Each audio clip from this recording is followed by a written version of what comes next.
Posem-nos guapos, Sí. no? Sí.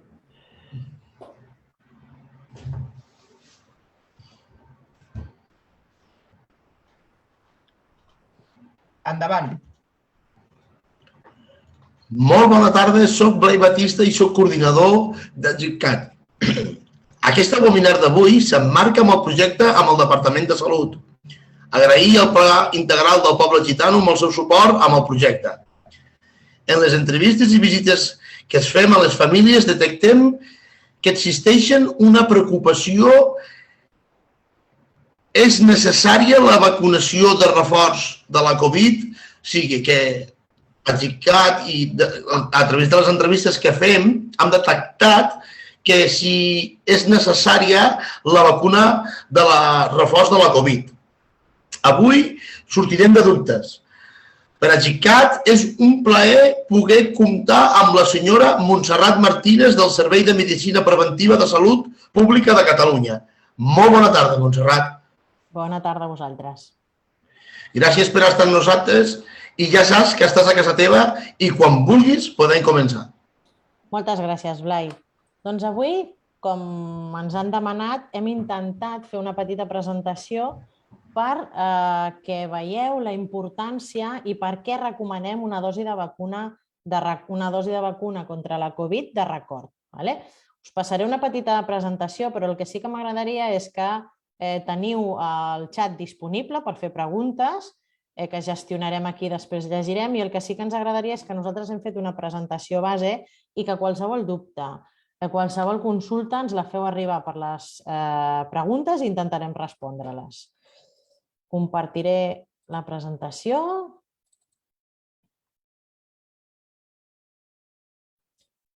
Doncs, com diu el títol, avui parlem de la dosi de record de vacuna contra la Covid. Vosaltres sabeu que el 27 de desembre del 2020 van arribar les primeres dosis de vacuna.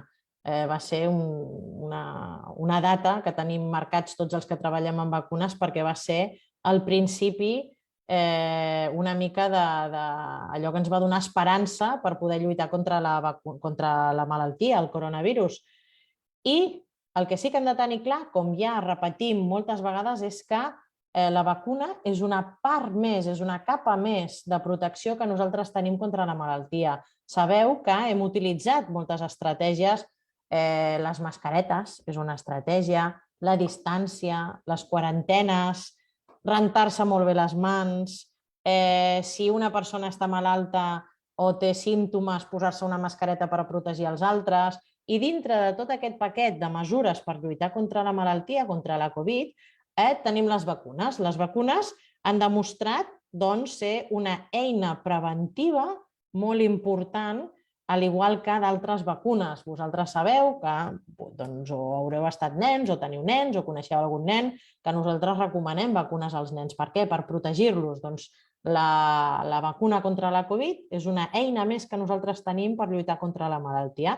I com és aquesta eina que tenim nosaltres? Doncs l'hem utilitzat en diferents fases. Si us en recordeu, 27 de desembre de 2020 vam començar la primera fase. No sé si us en recordeu una mica, però vam vacunar sobretot a les persones més vulnerables. Quines eren? Les que estaven en residències de gent gran. No sé si us en recordeu. Vacunàvem a les persones que estan en residències de gent gran, personal sanitari. Després, què vam fer? Doncs ampliar, teníem més vacunes, vam començar a vacunar la població general. En una tercera fase, doncs vam començar també a vacunar els infants i a repescar aquella gent que no s'havia vacunat. I ara estem en una fase quarta, que li diríem, que hem afegit nosaltres, però perquè ens entenguem, on ara cal posar una dosi de record. I ara us explicaré una mica més quina són la importància d'aquesta dosi de record. Però primer repassem com està la vacunació a Catalunya, perquè molta gent s'ha de posar la dosi de record, però encara tenim algunes persones que no s'han vacunat en pauta completa. Sobretot, aquí veieu que tenim molt bones cobertures en gent gran, sobretot a partir dels 60 anys, si us fixeu.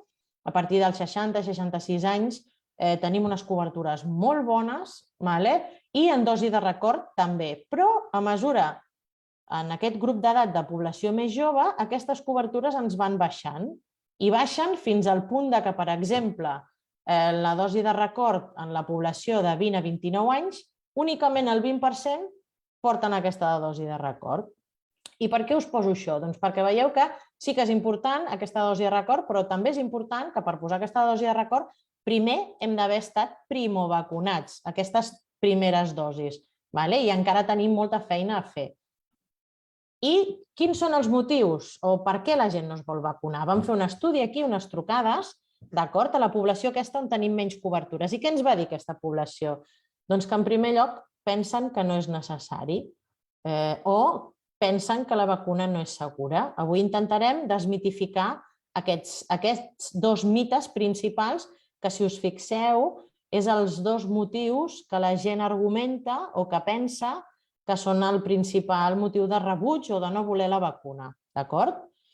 Però, com us he dit, les vacunes funcionen. Si estem aquí és gràcies a totes les mesures que hem utilitzat, quarantenes, confinaments, mascaretes, i les vacunes són una part molt important en tot aquest formatge groller que hem vist abans per lluitar contra la pandèmia. Per què? Doncs perquè funcionen. Aquí us ho he posat molt gràficament perquè es vegi molt clar. En totes les persones majors de 12 anys, el risc de que una persona no vacunada pugui anar a l'hospital per culpa de la Covid, és a dir, agafi la Covid i se li compliqui i hagi d'ingressar-se, és 2,4 vegades més gran que una persona que estigui vacunada. O, per exemple, ingressar a la UCI, que necessiti una atenció molt especialitzada i que estigui molt greu. Doncs en una persona no vacunada té el risc 4,4 vegades més d'anar a la UCI o de requerir cures intensives que una persona vacunada. Sí que és cert que les vacunes no són perfectes, però com veieu, les persones no vacunades tenen molt més risc d'ingrés o d'ingrés a la UCI en el cas de no estar vacunades. Però això augmenta amb l'edat. I perquè ho veieu clar, seguim amb el gràfic. A les persones de més de 50 anys, per exemple, el risc de que hagin de ser ingressades a l'hospital si no estan vacunades és 3,8 vegades. Veieu? Ja anem augmentant una mica el risc amb l'edat. Doncs per què? Perquè l'edat és un factor de risc de la malaltia del coronavirus. Per això jo he insistit al principi que vam començar a vacunar els més vulnerables. Primer els de les residències i després vam anar baixant per edat. I és més, una persona que tingui 50 anys, sigui més gran de 50 anys, té 9,3 vegades més probabilitat d'ingressar a la UCI o de requerir cures intensives en el cas que se li compliqui la Covid, que una persona vacunada. I anem avançant. Amb l'edat, 70 anys, això encara creix més. Per això hem de tenir molta cura i hem de, sobretot, vacunar-nos per nosaltres i pels altres, d'acord? Una persona més gran de 70 anys té 5,8 vegades més risc, si no està vacunada, de que requereixi anar a l'hospital i que l'ingressin, o, per exemple, 11,5 vegades més probabilitat de que requereixi un ingrés a la UCI en el cas de no estar vacunada. Per tant, això què vol dir? Per què us ho he posat? Doncs pel títol que us he posat abans. Funcionen les vacunes? Sí. Com veieu, les persones no vacunades tenen molt més risc de requerir un ingrés a l'hospital o d'acabar a la UCI que les persones vacunades. Què ens està dient això? Doncs el que us deia, les vacunes funcionen, prevenen que tu puguis anar a una UCI o que puguis acabar ingressat a un hospital. I més, això és un tuit que us he posat, però el que bàsicament ve a dir és que, per exemple, en un estudi que es va fer a Canadà, venia a dir que les persones, la taxa d'hospitalització en les persones més grans de 80 anys que portaven la pauta completa i una dosi de record era més baixa que la taxa d'hospitalització entre les persones de 12 a 29 anys no vacunades. Si us fixeu, jo he insistit molt que més edat, més risc. Però aquí us fixeu que hem agafat les persones més grans, de 80 anys, però amb pauta completa de vacunació i aquesta dosi de record. I hem agafat les persones menys joves, que en teoria tots podem pensar que tinguin menys risc. Però aquí veieu que si una persona més gran de 80 anys està completament vacunada, té menys risc que una persona d'ingressar, acabar a l'hospital, d'entre 12 i 29 anys. Per tant, això ens està dient que, una altra vegada, les vacunes funcionen. I un altre grup que ens pot generar, doncs les dones embarassades. El que es va veure en un altre estudi en dones embarassades a Escòcia era que el 77,4% de les infeccions en dones embarassades era en dones no vacunades i que el 91% de les hospitalitzacions, és a dir, les dones embarassades que requerien un ingrés a l'hospital, no estaven vacunades i que el 98% de les dones que estaven en UCI embarassades eren no vacunades una altra vegada. Per tant, aquí també veieu que les vacunes no només és per la gent gran, sinó, com heu vist a l'anterior diapositiva, també per la gent jove i també per les dones embarassades. Per això insistim molt en què les dones embarassades, per exemple, també són un grup de risc essencial que s'han de vacunar, perquè, com veieu, una Covid es pot complicar i molt en una dona embarassada. I les vacunes són segures. Penseu que aquí, a Espanya, s'han administrat més de 94 milions de dosis fins la setmana passada. D'acord? A Catalunya portem ja 16 milions de dosis i es fa una anàlisi de la seguretat d'aquestes vacunes i es recullen tots els efectes adversos. D'acord? Aquí teniu el resum dels efectes adversos del darrer informe de farmacovigilància que es pot consultar i és públic. Vull dir, totes les dades que us estic presentant són totalment públiques.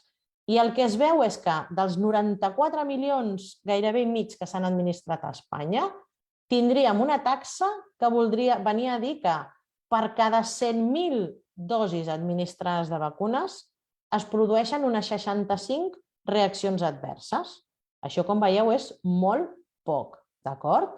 I aquí tindríem una mica quines són aquestes reaccions adverses. És a dir, en tinc 65 per cada 100.000 dosis que poso, però són greus, no són greus? Doncs aquí teniu les 10 reaccions adverses més comuns que es produeixen amb les dues vacunes que nosaltres estem utilitzant, que, com vosaltres sabeu, aquí a Catalunya i a la resta d'Espanya s'estan utilitzant les vacunes que coneixeu, la de Pfizer i la de Moderna, d'acord? Que són vacunes d'ARN i són, com veieu, molt segures perquè produeixen relativament poques reaccions adverses, al igual que la resta de vacunes que nosaltres posem. Són molt segures o, com comentàvem abans d'entrar en aquesta sessió, la importància dels medicaments. Tots els medicaments que prenem o moltes coses que tenim al medi ambient produeixen algun efecte indesitjable, d'acord? Però aquí el que veiem és que majoritàriament aquests efectes adversos són lleus.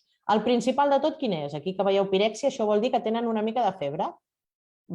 És el que es produeix en més nombre, però no vol dir que totes les vacunes, que el 32%, per exemple, de persones que es vacunin tindran febre. No, el que està dient és que el 32% de totes aquestes 65 per cada 100.000 reaccions adverses, doncs la majoria, com veieu, són febre, o cefàlia, que és el mal de cap, o miàlgia, que és el típic dolor generalitzat, d'acord, quan ens fa mal tot, o mal on ens han punxat, malestar general, una mica de cansament, nàusees en algun cas, però en aquest cas menys cas, calfreds i astènia, que vol dir ganes de no voler fer res.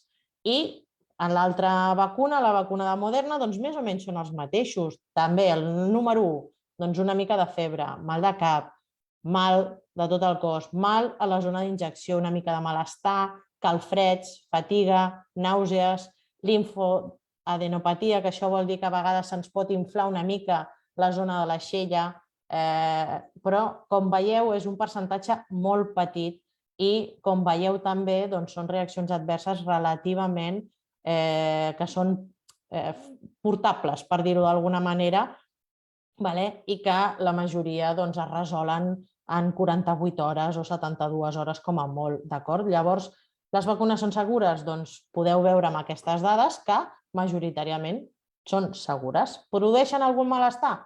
Poden, però generalment ja hem vist que són efectives, que funcionen i que són segures.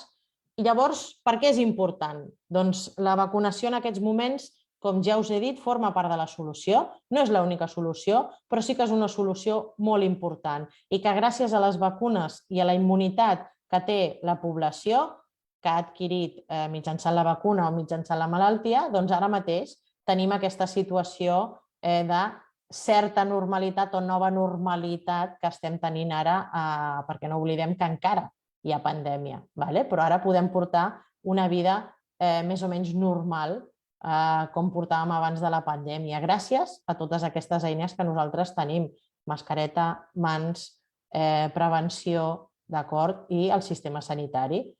I per què jo m'haig de vacunar? Doncs primer, per protegir-me jo mateix. Primer, el que vull és jo no passar la malaltia.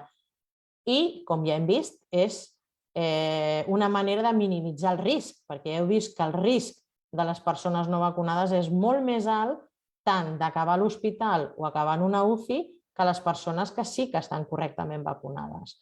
També hem vist que les vacunes són segures i que, a més, si jo em protegeixo i jo no agafo la malaltia, és una forma també de protegir a les persones que jo tinc al voltant, ja siguin persones sanes o persones vulnerables. I ja heu vist que les dones embarassades, la gent gran, són factors de vulnerabilitat que hem de tenir en compte per protegir-nos nosaltres i els nostres familiars, amics, etc. I, a part d'això, el que fem és tenir més recursos sanitaris. Per què? Doncs perquè si no col·lapsem el sistema sanitari tindrem més accessibilitat i el que fem és normalitzar la situació i formarem tots part d'aquest formatge grollet, d'acord, que és part de la solució per lluitar contra la pandèmia.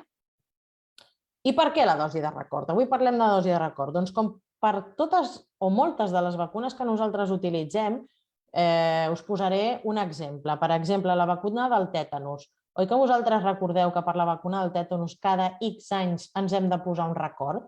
Doncs per què? Doncs perquè amb el temps els nivells que nosaltres tenim de protecció en el nostre cor es van perdent a poc a poc.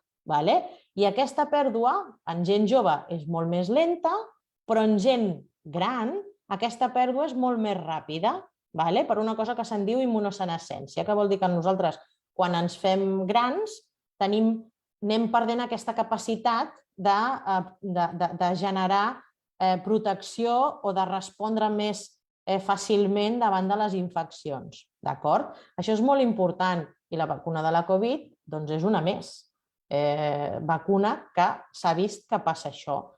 I com passa això, el que es va decidir és que quan passessin 5 mesos d'aquesta primera vacunació que nosaltres havíem rebut, era necessari posar aquesta dosi de record per tornar a augmentar el nivell d'anticossos, al igual que fem amb la vacuna del tètanus. Passen uns anys, en aquest cas, però amb el Covid hem vist, segons la vacuna, són més anys o més anys.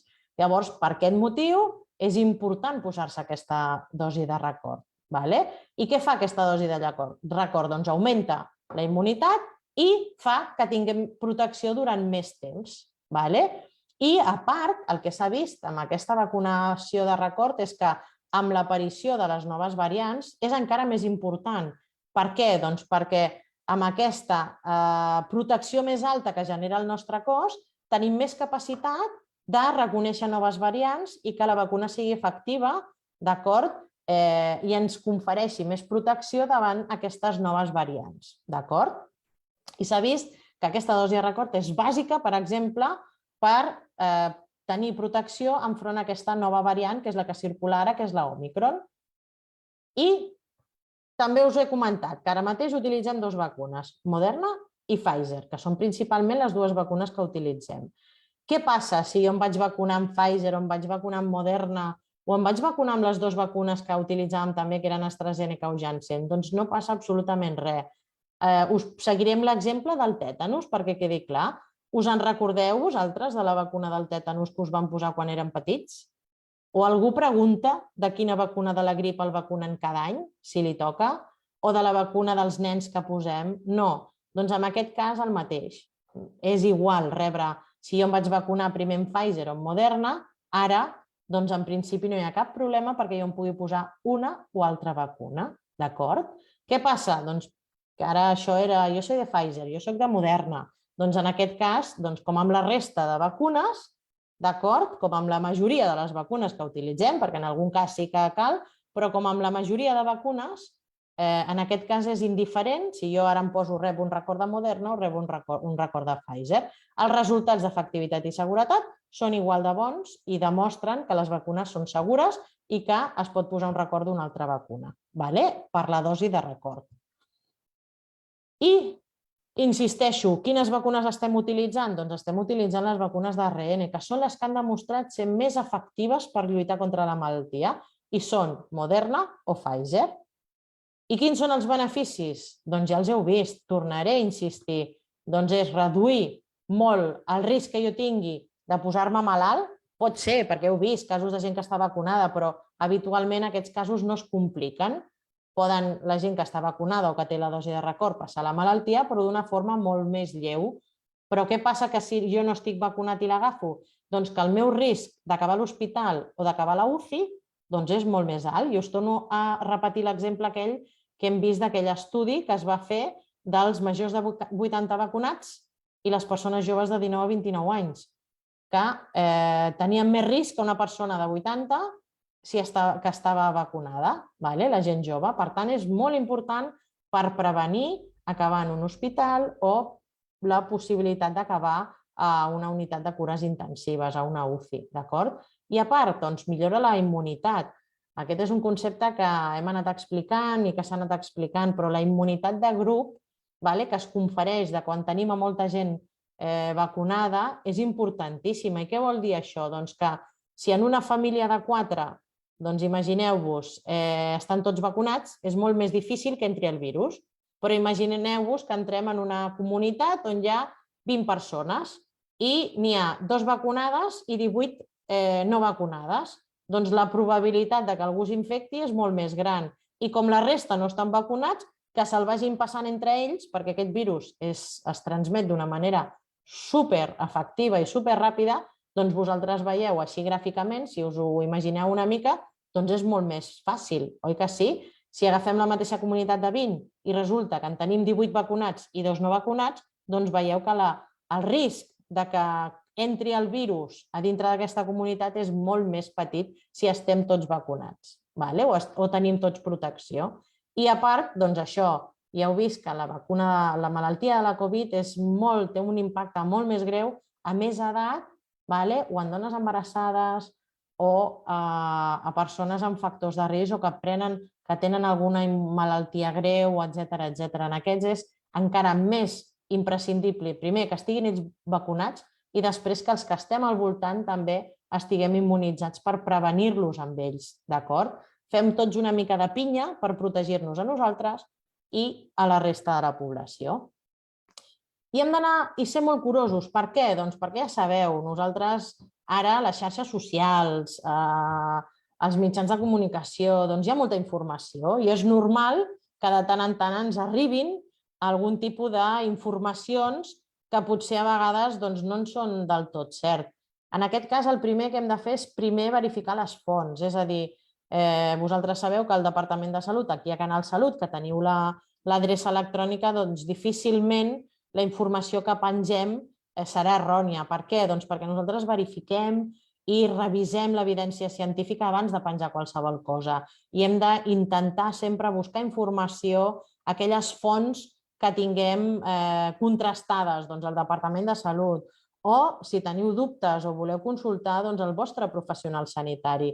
Segurament ell us facilitarà la informació que sigui més veritable i més verdadera que no si en aquests whatsapps que ens arriben o en xarxes socials, etc. Sempre que veieu informació, per exemple, del Canal Salut o del Departament de Salut, que a xarxes socials té molta activitat, doncs sabreu que difícilment. I és important això, saber qui està enviant aquesta informació, d'acord? És important contrastar i evitar transmetre entre nosaltres tot el que ens arribi que ens generi dubtes o que veieu que no pot ser una informació oficial o contrastada, d'acord? Per què? Doncs perquè corren moltes informacions per les xarxes socials, per internet. Primer hem de veure si la informació que m'arriba, d'on m'arriba, qui l'envia, per quin canal m'arriba, si és creïble la persona que m'ho diu o no m'ho diu, perquè potser és l'amic del no sé què, però jo no el conec. Però sí, me l'ha enviat aquest que el coneix no sé qui. Realment vosaltres esteu segurs que aquella persona té aquella informació o no l'ha pogut manipular? És a dir, hem de veure si aquesta informació s'ha pogut veure manipulada. O és un cas, perquè a mi m'han explicat que una persona que no sé què, ja heu vist que jo us he presentat les dades publicades, científiques, obertes, aquí és totalment transparent. L'Agència Espanyola del Medicament fa un informe de totes les reaccions adverses que es produeixen i una vegada hàgiu analitzat, doncs la recomanació és si no és creïble, millor no la reenvio, perquè estic ajudant a generar dubtes a una altra persona o a reenviar informació que no és fiable. Per tant, borro i no comparteixo. D'acord? És molt important. I què està corrent per les xarxes? Doncs que si jo em vacuno com la grip, jo us comparo molt amb altres vacunes. A vegades és que m'he posat la vacuna de la grip i he agafat la malaltia. Impossible, perquè la vacuna de la grip no conté la malaltia, al igual que la vacuna de la Covid. No pot produir. Que pot produir alguna simptomatologia com la que hem vist, doncs una mica de febreta, cansament, mal de cap, sí, ho pot fer, però és un efecte de la vacuna, al igual que ho poden fer altres medicaments o altres vacunes, d'acord? Però no et pot produir a la Covid com a tal. No contenen material del porc, també corria por ahí. No es combinen amb el nostre material genètic, és impossible que es combinin, perquè no poden, no tenen aquesta capacitat. Que es digui ARN no porta ADN i no entra al nostre cos i ens canvia la composició de les nostres cèl·lules. L'únic que porta aquest ARN, missatger, són les instruccions perquè el nostre cos fabriqui els anticossos que lluitaran contra la malaltia, però no pot canviar ni es pot combinar amb el nostre material genètic. Tampoc, ja sé que potser us sona una mica estrany, però també ha corregut por ahí que portaven un xip o que portaven metalls que causaven imentació. No, les vacunes no causen imentació. Això és un efecte produït per altres motius explicables fisiològicament, però no, les vacunes no porten metall i tampoc causen infertilitat. Això ho hem de tenir claríssim. Insisteixo, poden produir alguna reacció adversa, que és, ja heu vist, bastant normal, com amb qualsevol altre medicament i com qualsevol altra vacuna, però no poden ni produir la malaltia, ni infertilitat, etc. És molt important. I on podeu trobar la informació? Doncs aquí teniu a Canal Salut. Aquí és la que us he posat, que potser teniu més propera, però també podeu consultar amb el vostre professional sanitari, importantíssim. Us podrà facilitar informació sobre la importància de la vacunació. I m'agradaria, abans de canviar, donar totes les gràcies a tothom que ha participat en aquesta campanya de vacunació, que hi ha molta gent al darrere. Vull dir, penseu que tot el sistema sanitari no pot estar equivocat en recomanar una vacuna, ni tot el món pot estar equivocat a l'hora de recomanar una vacuna. I en el cas que ens ocupa avui, que és la vacuna de record, doncs és importantíssim que confiem en els nostres professionals perquè hi ha una feina intensíssima al darrere per facilitar-vos a vosaltres i donar-vos confiança. El que m'agradaria és això, que tinguéssiu confiança amb els vostres professionals sanitaris perquè ho estan donant tot per lluitar contra aquesta pandèmia i ja veieu que les vacunes, crec, i si no ara parlarem una mica, són segures, funcionen i que és important, en aquest cas que ens ocupa avui, ja hem vist que ens hem de primer vacunar, però ara més que mai ens hem de posar aquesta dosi de record. Per què? Doncs ja us he explicat que amb el temps, al igual que passa amb altres vacunes, és necessari posar una dosi de record perquè el nostre cos disposi i nosaltres tinguem més immunitat. Jo amb això acabaria i sí que m'agradaria, ho he intentat fer d'una manera molt breu, senzilla, per aprofitar tot aquest temps que tenim per parlar amb vosaltres i veig que hi ha alguna pregunta que aniré llegint i responent, si us sembla. Sí, Montserrat, tenim 5 o 6 de preguntes. D'acord. Pregunta de Jennifer. Yo tengo una pregunta. ¿Qué efectos secundarios son más propensos a que sucedan? Según la edad, en niños, en jóvenes, adultos, ancianos, ¿somos más propensos a sufrir efectos según la edad? Doncs jo us he presentat els efectes adversos de les dues vacunes que utilitzem a partir dels 12 anys, que eren aquella de Pfizer i la de Moderna. Però hi ha una altra taula també molt similar, que està a la presentació en enllaç i es pot consultar els efectes de la vacuna infantil, que són molt similars a la vacuna d'adults. En algun cas també es pot produir una mica de mal de panxa, però si us fixeu, són efectes adversos bastant comuns, bastant similars entre gent gran i gent jove, amb alguna variació, perquè els nens potser es manifesten d'alguna altra manera, però bàsicament els que es produeixen més ja heu vist que és una mica de febre, malestar general, una mica de mal de cap, serien els més comuns a qualsevol edat. I sobretot, si hi ha alguna cosa que produeixi que està fora, que no és gaire normal, doncs es consulta sempre amb el metge. Però ja heu vist que majoritàriament de cada 100.000 vacunes que posem només se'n declaren 65, i la majoria ja són aquests que he dit. Pregunta de Dani. Mi pregunta es si han notado entre la primera dosis de vacuna y el resto de dosis si ha habido un descenso de personas que se han vacunado. Sí, us ho he posat en una taula, ho he passat una mica ràpid, però quan us he posat les dades de vacunació, que us he posat també on ho podeu consultar, ja insisteixo que totes les dades que us he posat són totalment transparents, sí que hem vist que la gent hi ha certa fatiga, i això ens passa també amb les altres vacunes, no us penseu. Amb els nens, per exemple, la cobertura dels nens més petitets, fins als 2 anys de vida, normalment és molt més alta que amb les dosis de record que posem als 6 anys o posem als 14 anys al tètanus, sempre baixa una mica. I amb la Covid ens ha passat, però hem de ser conscients de la importància de posar-nos aquesta dosi, al igual que hem de ser conscients de posar les dosis de record quan toquen de la resta de vacunes. Per què? Doncs perquè ja heu vist que amb el temps ens cau la protecció i necessitem d'aquest booster per pujar aquesta dosi de record. I és importantíssim seguir les recomanacions oficials i posar-ho. Però sí, és cert, la cobertura en primovacunació és més baixa, és més alta que en les dosis de record. I per això és important i per això ens van demanar potser aquest webinar per poder parlar amb vosaltres. Una altra pregunta que tenim, la Leticia, que es, me gustaría hacer una pregunta. ¿Qué hay de cierto en que si los efectos secundarios de las vacunas son muy fuertes significa que tenemos ya un grado de alta inmunidad? Pues això depèn. Pot ser que sí que és cert que hagin passat la malaltia recentment, però també depèn molt de la susceptibilitat de les persones.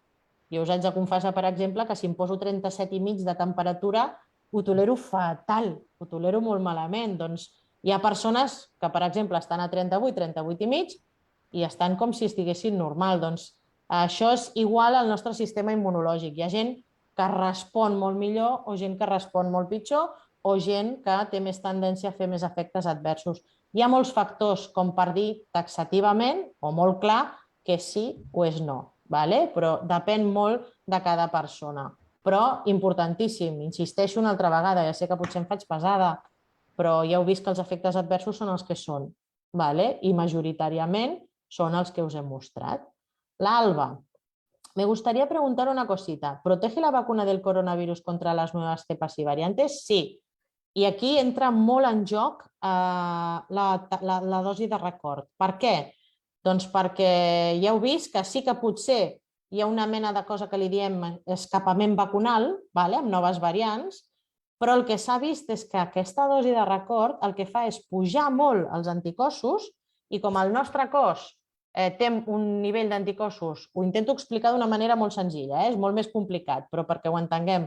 Com tenim un nivell d'anticossos molt més alt, ens és molt més fàcil identificar les noves variants. Que potser alguna se'ns escapa? Sí, no són perfectes, però tenim més probabilitat i s'ha vist que aquesta tercera dosi és molt essencial per pujar molt el nivell d'anticossos i que el nostre cos davant del coronavirus, ara la variant Omicron, podem lluitar i protegir-nos.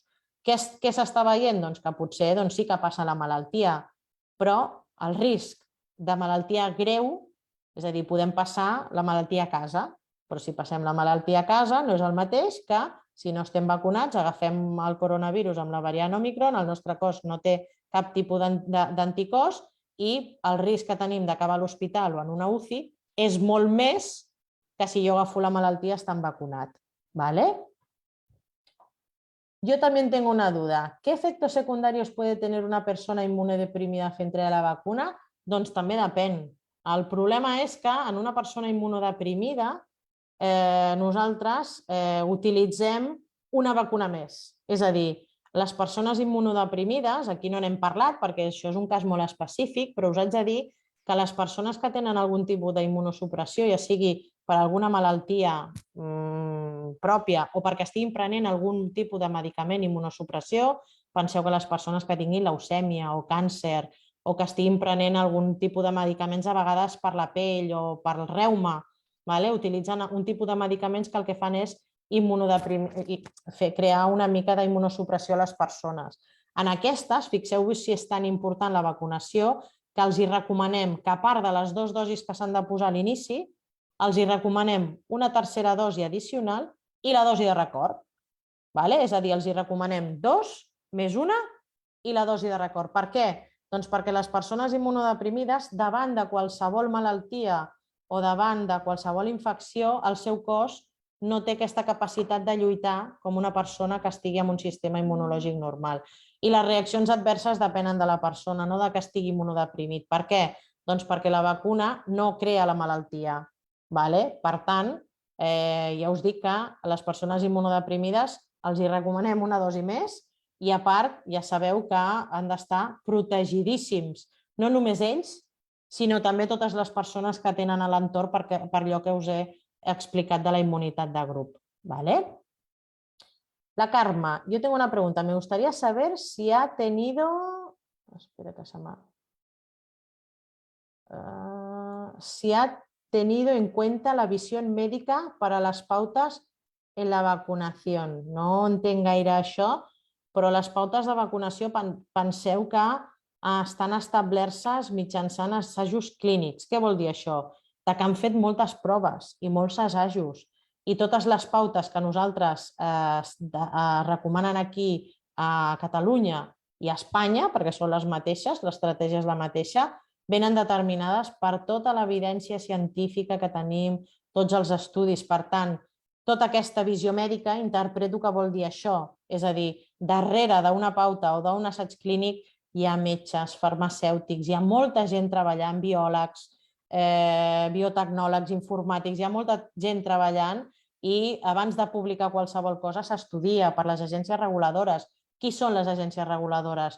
Doncs suposo que us sonarà l'Agència Espanyola del Medicamento, l'Agència Espanyola Europea del Medicament, altres països. I si us fixem, les vacunes que estem utilitzant aquí a Catalunya són les vacunes que majoritàriament estan aprovades a la majoria de països. Per tant, s'ha tingut la visió mèdica? Sí. Aquestes pautes o, per exemple, aquesta recomanació en persones immunodeprimides es fa perquè s'han fet analítiques en aquesta gent, se'ls han posat les 2 primeres dosis i es va veure que la resposta no era tan bona i que amb aquesta dosi addicional i la dosi de record, doncs aquesta resposta augmentava molt i sí que conferia aquest grau de protecció. Però ja us dic, perfectes? Doncs no són les vacunes com qualsevol altre medicament i qualsevol altre remei. No són perfectes al 100%, però són la millor eina que tenim en aquests moments. Jo ara no veig, Blai, cap més pregunta. No sé si és que està tot clar, si algú vol fer alguna pregunta més o en tens tu alguna. N'hem fet 6 preguntes, la gent que ens ha estat mirant i escoltant-nos. I jo, Simon, sé que ne tinc una. Digues. Una que és una mica a nivell personal. La meva companya va a aquest...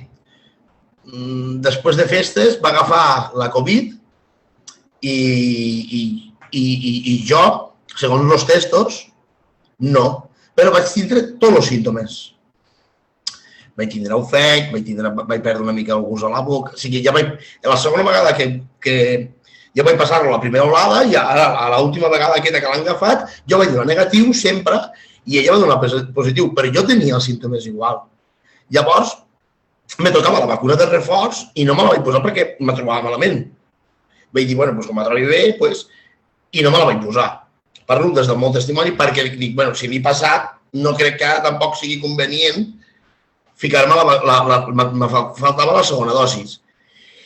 La meva pregunta és, clar, si jo sóc un fals positiu, com ho puc saber si ho he passat o no he passat, o com està el meu sistema immunològic per competir ara, saps? Hi ha maneres de saber-ho, però nosaltres, per recomanar la dosi de record, ja ho sabeu que recomanem la dosi de record a tots els majors de 18 anys i que hagin passat 5 mesos des de la pauta de primovacunació, o o 5 mesos si després de posar-se les 2 primeres dosis, imagina't, 2 primeres dosis, ara passo la Covid, quant de temps haig d'esperar per posar-me la dosi? Doncs en principi el que recomanem és 5 mesos després d'haver passat la malaltia.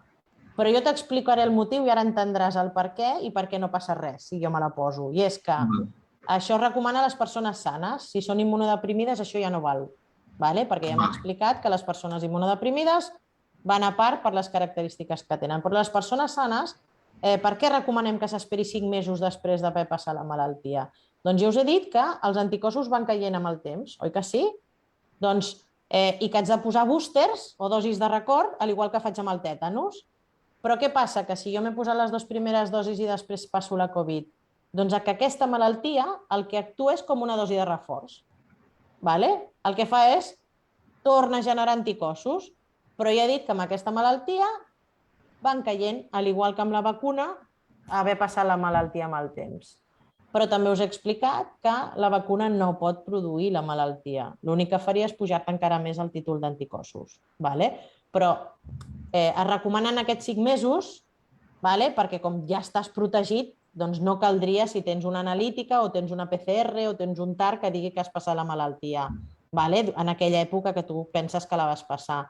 Però si no hi ha cap prova perquè va sortir tot negatiu, doncs has de tenir almenys aquesta confiança que si te la poses, doncs en principi no té per què passar res. L'únic que pujarà més és els anticossos. Montse, l'última pregunta que tinc, des de Salut, fins quan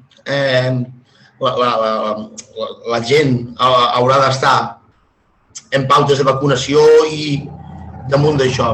Creus que d'aquí 6 mesos encara o d'aquí un any? Doncs això és molt difícil, Blai. Aquesta pregunta que em fas és molt, molt difícil i no la sabem encara, perquè encara estem aprenent. El que sí que sabem és que és importantíssim.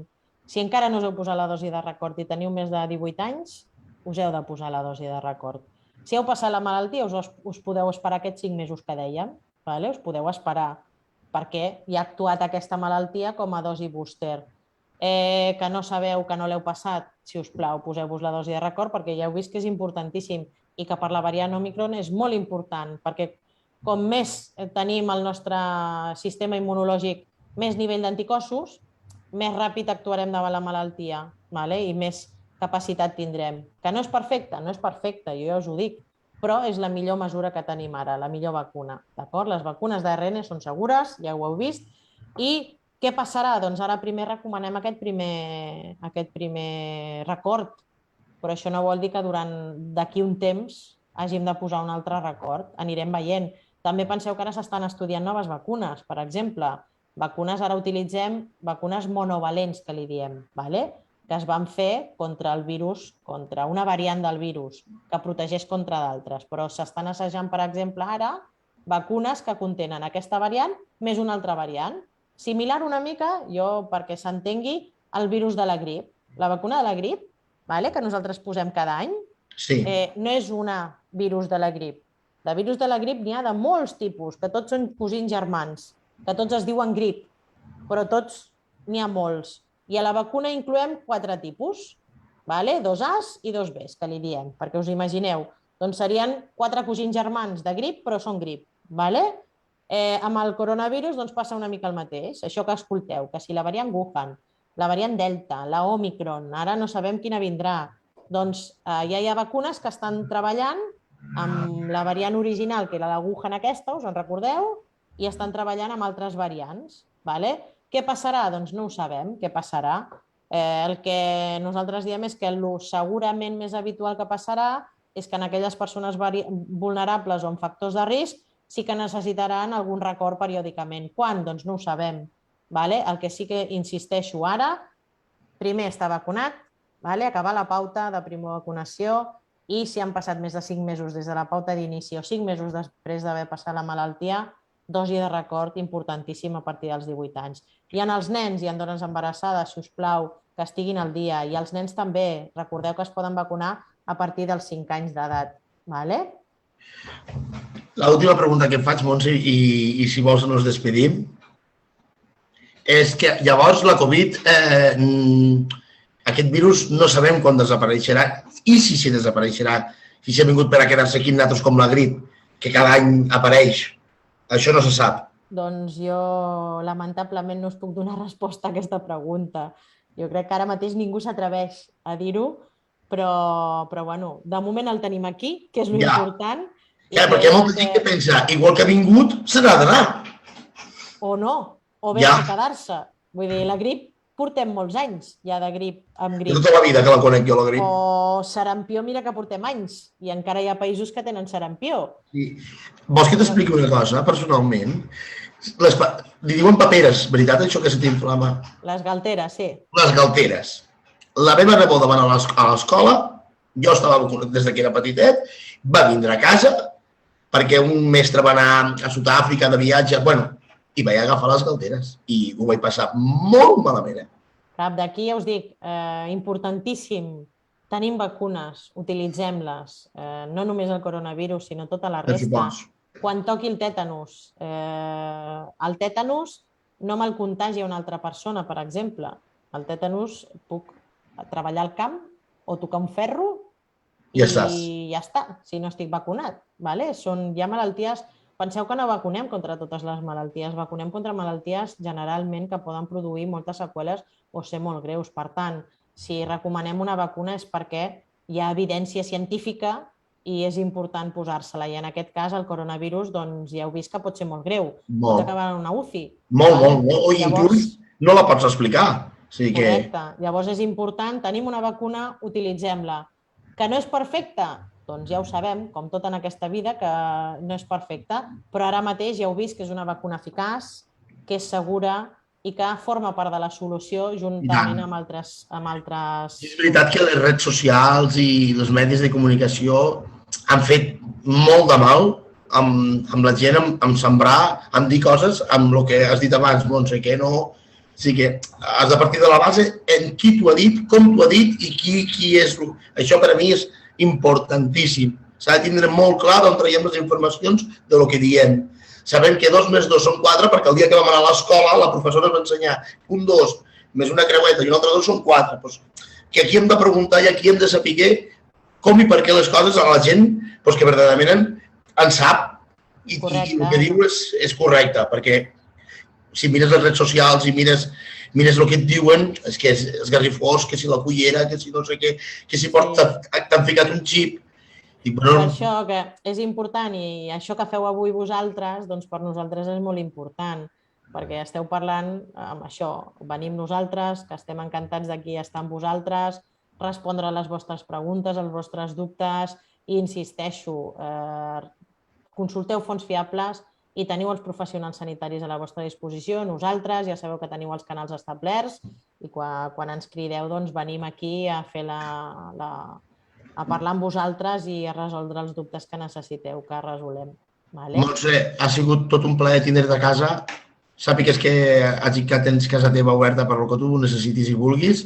Em sembla que han quedat el dia 16 de juny que farem una presencial a Cambrils.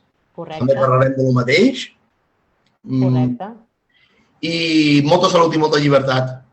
Montse, moltes gràcies per convidar-nos. Moltes gràcies per tot. Igual.